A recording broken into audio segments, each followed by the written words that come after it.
Hello, ladies and gentlemen. This is James Steiner, and welcome back to Analogue, a Hate Story.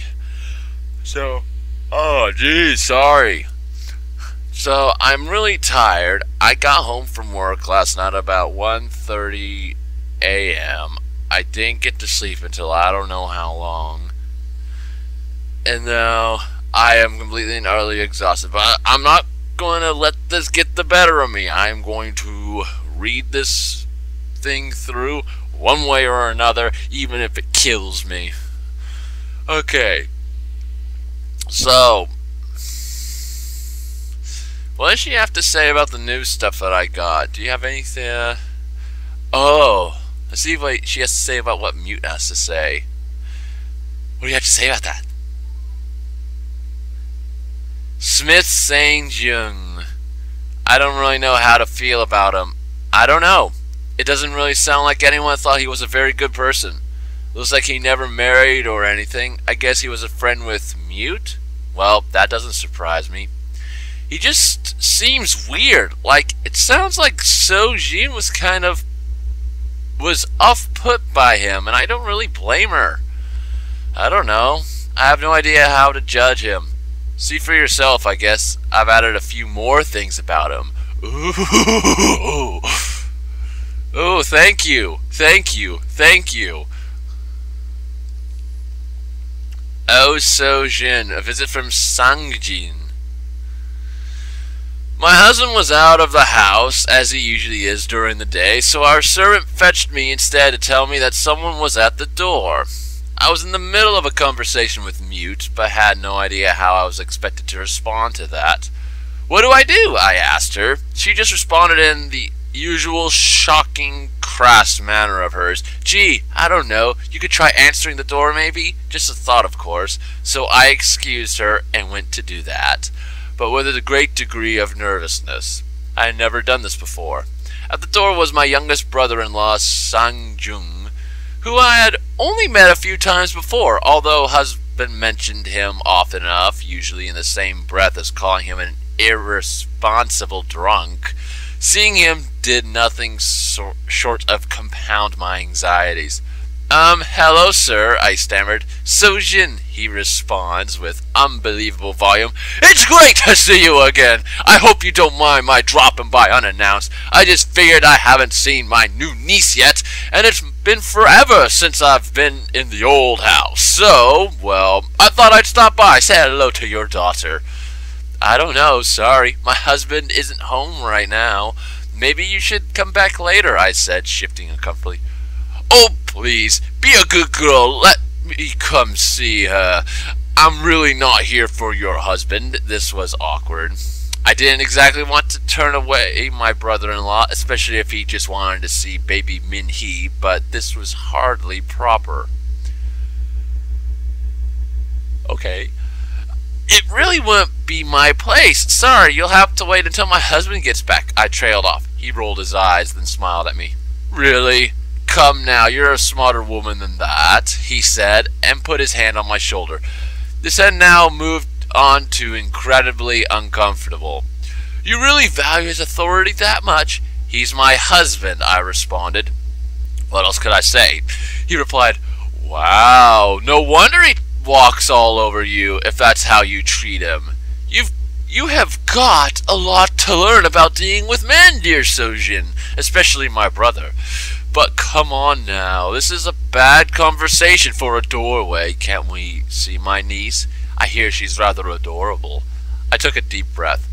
I'm sorry, I said, trying to be as bold as I could. I'm going to have to go now. Sorry, I started to close the door on him.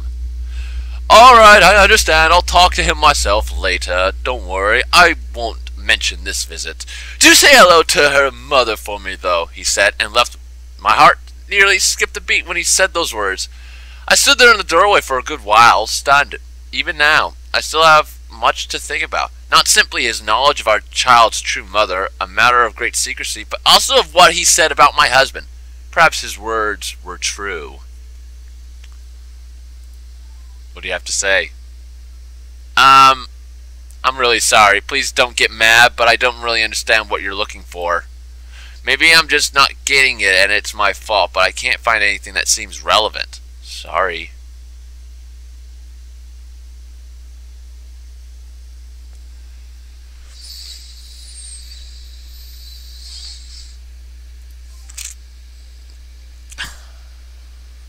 Drank himself. Oh. Oh. As horrible as it is to say, I don't think anyone was really surprised when brother-in-law Sang Jung was found dead. Okay. Nobody asked how, nor has anyone so much as mentioned the word drinking in my presence, since even the ordinary, extremely candid mute has been entirely somber.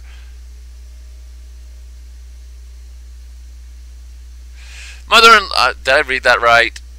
I'm sorry, I was so out of it. Let me read that again. Even the ordinarily extremely candid mute has been entirely somber. Mother-in-law understand. Ugh. Mother-in-law, I understand why she's been taking it so hard and have been working hard to stay well out of her way while the funeral preparations are being settled. But mute? I had no idea they were so close. Yet in our last conversation, I could have sworn she was on the verge of tears. I'd never seen such a reaction from her in all my time here. As for myself, okay, does this mean that the AI mute has motive for blowing people up the fucking airlock? As for myself, I have an awful confession I can make to no one. I've put on a somber face, acting as though I'm as sad as the rest, since that is, of course, what is expected. But it pains me to admit that I'm not. It is not as if I don't find it tragic, and I feel bad for thinking this, but I didn't know him at all. How could I possibly bring myself to feel as upset as I'm expected to be? Good question. Well, you've seen pretty much everything that matters about the Smith family now. I'm still just parsing this all myself. Most of this is... most of it's new to me, too.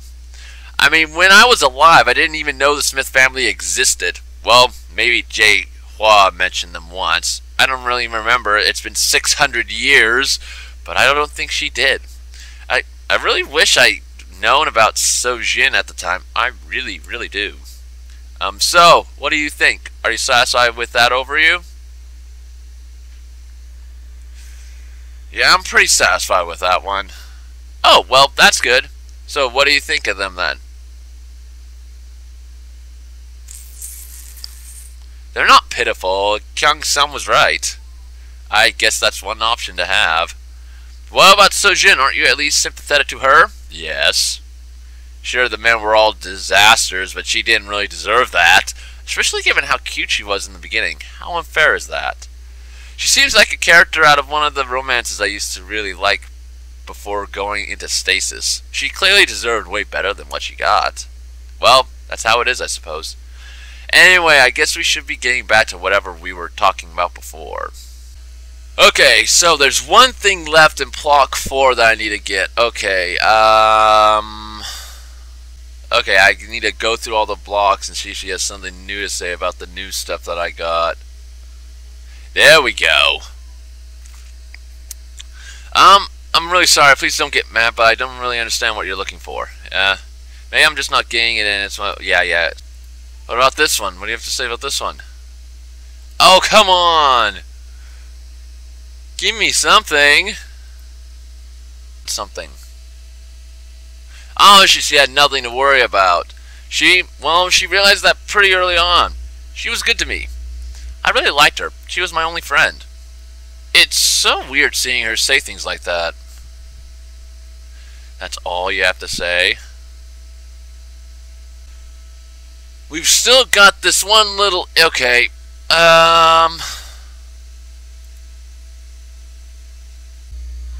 Alright, Mute. Let's have a little chat, shall we?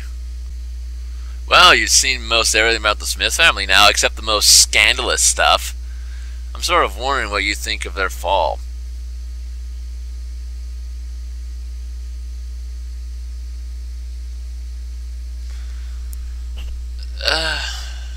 It shouldn't have happened. Yeah, I know, but after Sang Jung died, well, with him gone, it was no surprise things fell apart. Anyway, regardless of whether you think it should have happened or not, it was a pretty terrible thing to happen to what used to be the greatest noble family. And certainly they didn't deserve to be first brought down by the Kim family, then murdered by the Kim daughter. Maybe I don't want to say that Sanjung was lucky, that's not true. If he was around, maybe things would have turned out better. He always had a way of making things perfect. Still, I'd rather he be killed by his own habit than by that girl. He deserved better than what he got, but it would have been worse if not for He deserved better than what he got, but it would have been even worse if not for that, is I guess that I'm saying. I hadn't really thought about it that way before. Really, were he around, that's totally what he'd say. Practically imagine his voice even. I'll drink and the drink'll inevitably kill you and women will inevitably kill you, so the drink'll inevitably kill you and women will inevitably kill you, so I'd rather take the one that isn't always bitter. Or something like that. Yeah. Well, anyway, that's enough for that. Would you like to see some of the more scandalous stuff from the Smith family now? Give it to me. Okay then. Oh, you're going to absolutely love this. It's really, really hot. Unfortunately, it probably doesn't go into as much detail as you'd like, but, well, wow, just see it for yourself.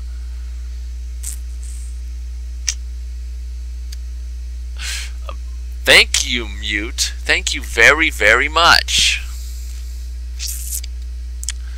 Jesus. Anyway, I've been doing this for way too damn long. Thank you all so much for watching. Be sure to click that like button, share, favorite, subscribe, and I will see you in the next video.